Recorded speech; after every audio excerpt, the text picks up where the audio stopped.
પાઠ 3 બિલ્લીને આવ્યા ચક્કર. બાળમિત્રો, ચાલો એક નાનકડું ગીત જોઈએ. બિલાડીનું ગીત. મેં એક બિલાડી પાળી છે, તે રંગે બહુ રૂપાળી છે. તે હળવે હળવે ચાલે છે ને અંધારામાં ભાળે છે.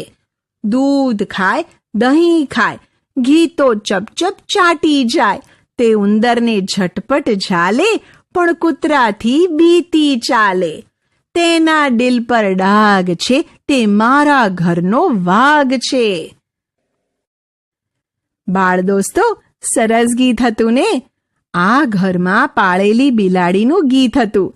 હવે એક બીજું ગીત જોઈએ, એ પણ બિલાડીનું ગીત. એક બિલાડી જાડી, તેણે પહેરી સાડી. સાડી પહેરી ફરવા ગઈ, તળાવમાં તે તરવા ગઈ. તળાવમાં તો મગર, બિલ્લીને આવ્યા ચક્કર. સાડી છેડો છૂટી ગયો, મગરના મોંમાં આવી ગયો. મગર બિલ્લીને ખાઈ ગયો. મ્યાઉ મ્યાઉ અને જાઉં જાઉં. બાળમિત્રો, તમે જાડી બિલાડીનું સરસ ગીત જોયું. હવે જુઓ, અહીં કેટલાક ચિત્ર આપ્યા છે. આપેલા ચિત્રમાંથી જો ચિત્ર ગીતમાં આવ્યું હોય તો તમારે મ્યાઉ મ્યાઉ બોલવાનું છે, અને ચિત્ર ન આવ્યું હોય તો જાઉં જાઉં બોલવાનું છે. જુઓ, આ શાનું ચિત્ર છે? હા, બિલાડીનું. તમે શું બોલશો? મ્યાઉ મ્યાઉ કે જાઉં જાઉં? સરસ, મ્યાઉ મ્યાઉ. હવે છે વાંદરો. બરાબર છે, ગીતમાં વાંદરો નહોતો એટલે જાઉં જાઉં બોલવાનું. પછી આ શું છે? ઓકે, સાડી છે.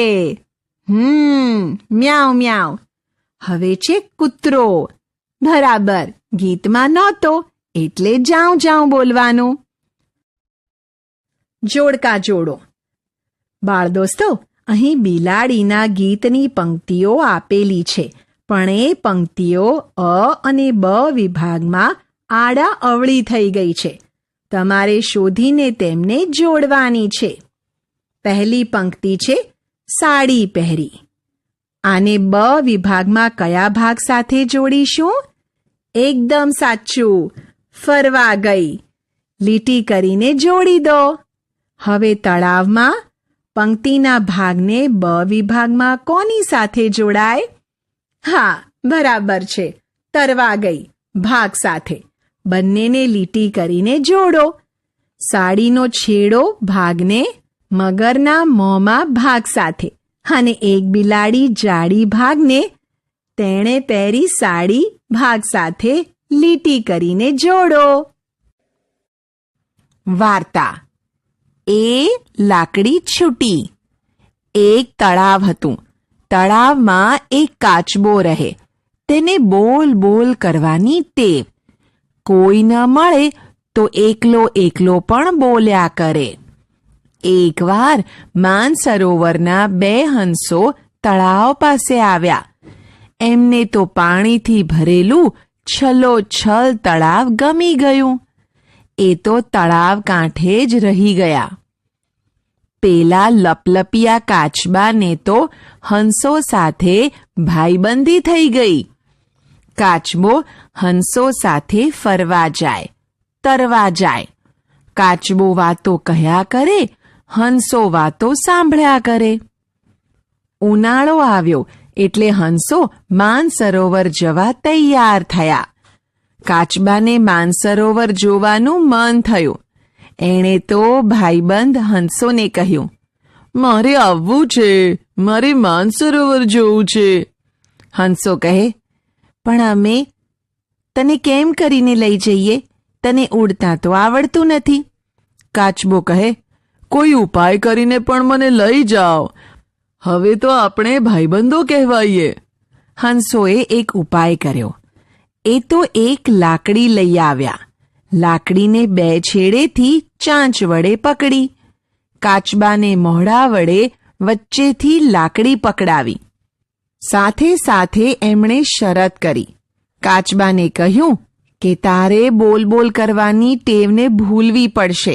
ખબરદાર જો મોઢું ખોલ્યું છે તો.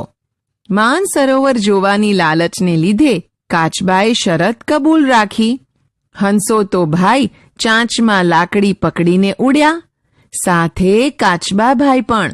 રસ્તામાં મોટા મોટા જંગલો, મોટા મોટા સરોવર ને મોટા મોટા પહાડો આવ્યા. મોટી મોટી નદીઓ પણ આવી. રસ્તામાં એક ગામ પણ આવ્યું. ગામ લોકોએ ઊંચે નજર કરી. કાચબાભાઈને ઉડતા જોઈ સૌ હસવા લાગ્યા. કાચબાભાઈની નજર પડી. એમણે થયું ગામ લોકોને કંઈક સંભળાવું, પણ જેવા કંઈક બોલવા ગયા એવી જ લાકડી છૂટી ગઈ અને કાચબાભાઈ જમીન પર પડ્યા. 1-2 લખો.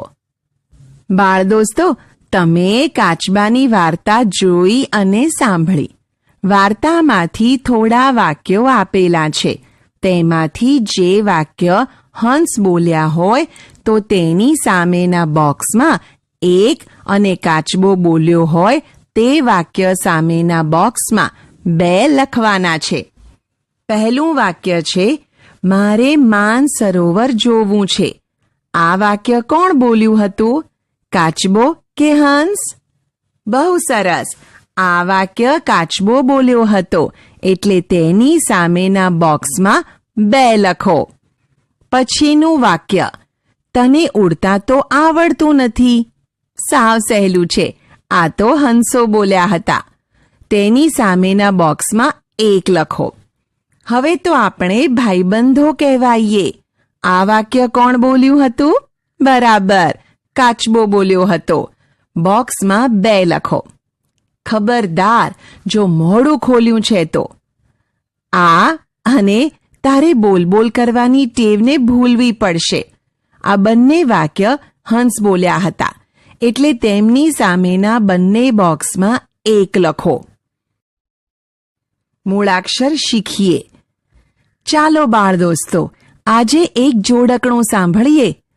પેલા કબૂતરની પાંખો, એની લાલ ગોળ આંખો, એ તો ઘૂ ઘૂ કરતું ખાય, એ તો ફર ઉડતું જાય. દોસ્તો, ગમ્યું ને જોડકણું? હવે અહીં જુઓ. અહીં એક શબ્દ લખ્યો છે. વાંચો જોઈએ. શું લખેલું છે? અહીં લખેલો શબ્દ છે કબૂતર. હવે તમારે એ કહેવાનું છે, કબૂતર શબ્દ વાંચતા કે બોલતા પહેલા શું બોલાય છે? પહેલા ક બોલાય છે. હવે કને બોક્સમાંથી છૂટો પાડો. ચાલો, હવે તમારે ક આવતો હોય તેવા શબ્દો આપવાના છે. આવડશે ને? હા. કમળ, બતક, બકરી, ચકલી. હા, બરાબર છે. આગળ કહો. 1, કચરો, કસરત અને સૈનિક પણ આવી શકે. હવે આપણે મળેલા શબ્દોમાં જ્યાં ક છે ત્યાં લીટી કરીએ. લો ભાઈ, આ થઈ ગઈ ક નીચે લીટી. આમ ક શબ્દમાં પહેલા, વચ્ચે અને છેલ્લે પણ આવી શકે. હવે તમારે ક જાતે લખવા પ્રયત્ન કરવાનો છે. મૂળાક્ષર શીખીએ. બાળ દોસ્તો, અહીં એક ચિત્ર આપેલું છે. આ ચિત્રને તમારે ઓળખવાનું છે. ઓળખાઈ ગયું ચિત્ર? હા, આ ટેબલનું ચિત્ર છે.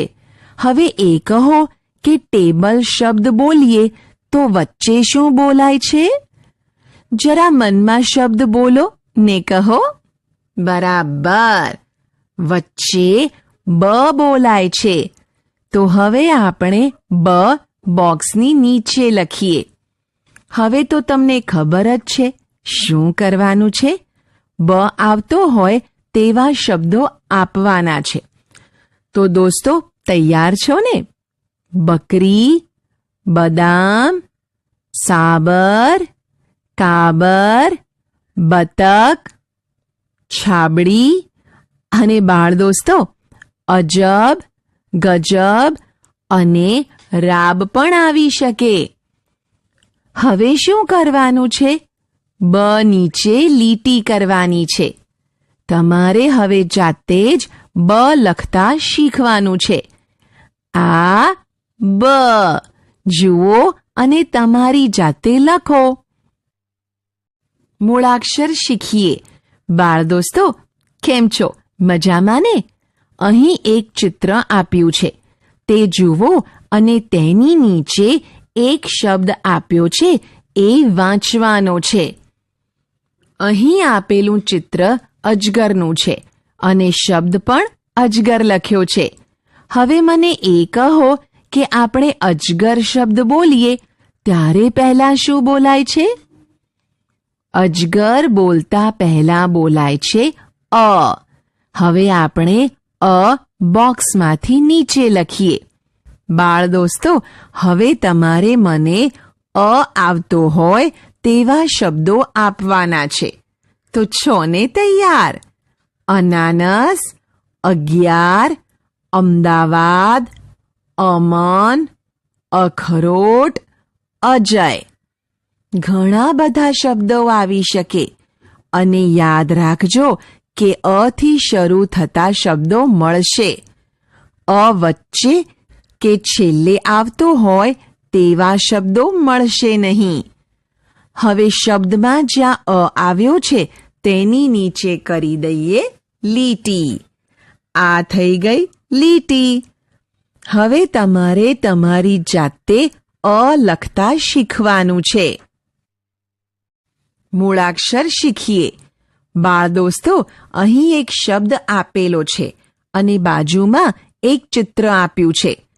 આપેલો શબ્દ કયો હશે? હા, આ માછલી લખેલું છે.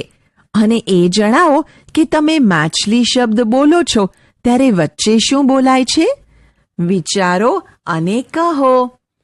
માછલી શબ્દ બોલો ત્યારે વચ્ચે શું બોલાય છે?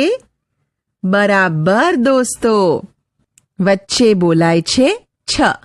હવે આપણે છ ને બોક્સની નીચે લખીએ. બાળ દોસ્તો, હવે એવા શબ્દ આપો જેમાં છ આવતો હોય. બરાબર, ચાલો હું તમને મદદ કરું.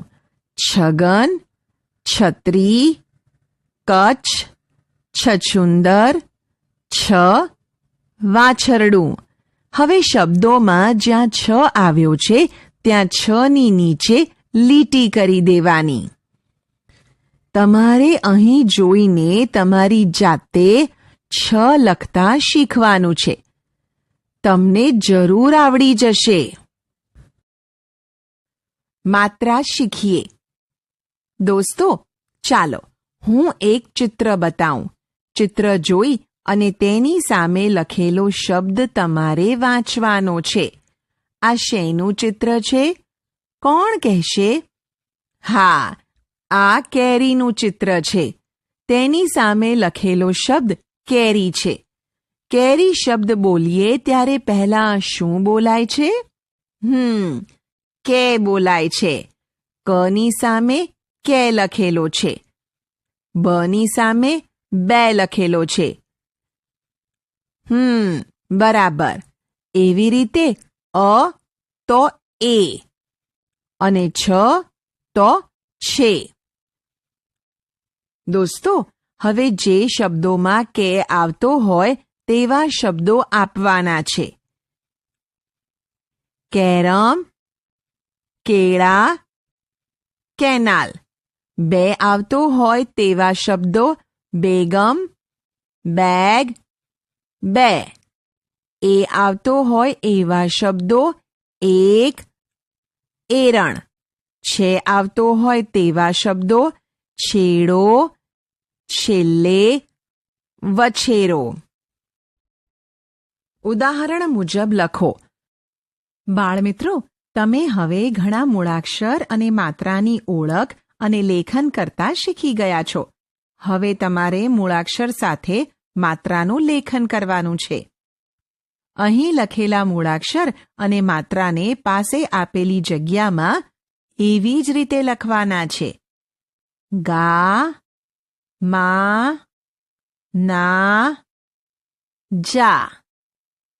ગે, મે ને જે વા રા સા દા વે રે સે દે ક બ અ છ કા બા આ છા. દોસ્તો, બાકી રહેલા મૂળાક્ષર સાથે માત્રાનું લેખન સુંદર અક્ષરોમાં કરો. ઉદાહરણ મુજબ લખો. બાળમિત્રો, હવે તમારે અહીં આપેલા મૂળાક્ષરો અને અક્ષરોનું લેખન કરવાનું છે. પણ ધ્યાન રાખવાનું છે કે અહીં આપેલી લીટીમાં અક્ષર રહે એ મુજબ લખવાનું છે. ચાલો પહેલા અહીં આપ્યા મુજબ આ ખાલી જગ્યામાં ન, ના અને ને લખીએ. પછી મ, મા અને મે લખો. આ લખાયો ગ. પછી ગા અને ગે. જ, જા અને જે. વ, વા અને વે. આ લખાઈ ગયા. ર, રા અને રે. પછી સ, સા અને સે. હવે લખીએ દ, દા અને દે. મિત્રો, બાકી રહેલા મૂળાક્ષરો અને અક્ષરોનું લેખન મિત્ર સાથે બેસીને કરો. ચિત્ર સાથે શબ્દ જોડો. બાળ દોસ્તો, અહીં કેટલાક ચિત્ર આપેલા છે. તેમની સામે તેમના શબ્દ આપેલા છે. પણ તે આડા અવળા છે. તમારે તેને લીટી કરીને જોડવાના છે. જુઓ, બરણીના ચિત્રને લીટી કરીને તેના શબ્દ સાથે જોડેલો છે. એ મુજબ તમારે કામ કરવાનું છે. પછીનું ચિત્ર કયું છે? હા, કાબરનું. તેનો શબ્દ કોને મળી ગયો? આ રહ્યો. તે બંનેને લીટી કરીને જોડો. પછી અનનાસનું ચિત્ર આપેલું છે. તેનો શબ્દ ક્યાં છે? બરાબર, તે બંનેને લીટી કરીને જોડી દઈએ. આ છત્રીના ચિત્રને તેના શબ્દ સાથે જોડીએ. ક્યાં ગયો? હા રહ્યો. એ બંનેને પણ જોડી દીધા. હવેનું ચિત્ર આગબોટનું છે. તેનો શબ્દ કોને મળી ગયો? બરાબર, લીટી કરીને જોડો. હવે બાકી રહ્યું તે છે એકની સંખ્યાનું ચિત્ર. અને અહીં એક શબ્દ લખેલો છે. ચાલો તેમને જોડી દઈએ. સરખા શબ્દોને જોડો. બાળમિત્રો, હવે સરખા શબ્દો હોય એને લીટી કરી જોડવાના છે. જુઓ, કમળ શબ્દને તેના જેવા જ શબ્દ સાથે જોડી બતાવ્યો છે. હવે અહીં એરણ શબ્દ છે. તેના જેવો શબ્દ આ લાઈનમાં ક્યાં છે? હા, સાચું, આ રહ્યો. લીટી કરી જોડો. હવે આ આગબોટ જેવો બીજો શબ્દ અહીં છે. તે બંનેને જોડી દો. હવે આ છત્રી શબ્દને તેના જેવા જ પહેલા રહેલા છત્રી શબ્દ સાથે, અનનાસ શબ્દને તેના જેવા જ અનનાસ શબ્દ સાથે અને બરણી શબ્દને તેની નીચે રહેલા બરણી શબ્દ સાથે જોડી દઈએ. વાક્યને ચિત્ર સાથે જોડો. બાળમિત્રો, હવે અહીં આપેલા વાક્યોને તેમના યોગ્ય ચિત્ર સાથે જોડવાના છે. તમને સમજાય એટલે આ મકાન છે. વાક્યને મકાનના ચિત્ર સાથે જોડી બતાવ્યું છે. પહેલું વાક્ય છે, આ કાન છે. તેને તેના ચિત્ર સાથે કોણ જોડશે? વાહ, છેલ્લું ચિત્ર કાનનું છે એમ. ચાલો જોડી દઈએ. હવે વાક્ય છે આ કાબર છે અને કાબરના ચિત્રને તો તમે બધા ઓળખી જ ગયા છો. લો એને પણ જોડી દઈએ. આ વાનર છે. આ વાક્યનું ચિત્ર કોને કોને મળી ગયું? આ રહ્યો વાનર, પહેલો જ છે. તે બંનેને જોડીએ. પછીનું વાક્ય છે આ બસ છે. તેને બસના ચિત્ર સાથે અને આ અનનાસ છે. વાક્યને અનનાસના ચિત્ર સાથે જોડી દઈએ. બધા જ વાક્ય અને ચિત્ર જોડાઈ ગયા. ચિત્ર જોઈ શબ્દ લખો. દોસ્તો ચાલો હવે એક સરસ કામ કરીએ. જુઓ, અહીં ચિત્રો આપેલા છે. તમારે તેને ઓળખી ચિત્રનો શબ્દ લખવાનો છે. પહેલું ચિત્ર ઓળખાઈ ગયું? બરાબર, કાબર છે. ચાલો તેની નીચેની જગ્યામાં કાબર શબ્દ લખીએ. પણ ધ્યાન રાખજો, શબ્દના અક્ષરો આ બે લીટીની વચ્ચે જ રહેવા જોઈએ. જુઓ, આ રીતે છે ને, બે લીટીની વચ્ચે જ. હવે બીજું ચિત્ર બસનું છે. એ તો લખતા તમને આવડશે જ. અરે વાહ, શબ્દ લખી પણ દીધો. પછીનું ચિત્ર અજગરનું છે. તેની નીચેની જગ્યામાં અજગર શબ્દ લખીએ. તમે તો ચિત્ર ઓળખી ગયા અને શબ્દ પણ કહ્યો. ચાલો ચિત્ર નીચેની જગ્યામાં કાન શબ્દ લખો. મિત્રો, બાકી રહેલા ચિત્ર ઓળખી નીચે આપેલી જગ્યામાં તે શબ્દો લખો. પ્રવૃત્તિ. પાઠ્યપુસ્તક પાના નંબર 43 પર આપેલી રમત જોડીમાં બેસીને રમો. તમને આવડતા શબ્દો પરથી વાક્ય બનાવીને લખો.